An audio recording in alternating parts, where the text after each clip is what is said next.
প্রবাসীদের পরিবার এবং প্রবাসী যারা থাকে, প্রবাসী জীবন থাকে, তাদের জীবনটা কেমন হয়, পরিবারের জীবনটা কেমন হয়, বাচ্চাদের আশা কেমন থাকে, এই সম্পর্কে সুন্দর একটি গজল নিয়ে আসছে সোহানা খাতুন।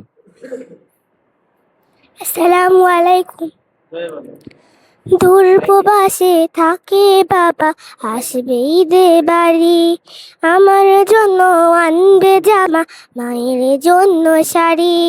দূর প্রবাসে থাকে বাবা, আসবে ঈদে বাড়ি। আমার জন্য আনবে জামা, মায়ের জন্য শাড়ি। কিন্তু বাবা দিল আরি, কিন্তু বাবা দিল আরি, ফিরল না আর আমার বাড়ি।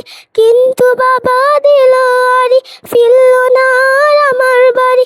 আমার বাবা ফিরল না, আমার বাবার লাশ। আমার বাবা ফিরল না আর আমার বাবার লাশ। দূর প্রবাসে থাকে বাবা, আসবে ঈদে বাড়ি। আমার জন্য আনবে জামা, মায়ের জন্য শাড়ি।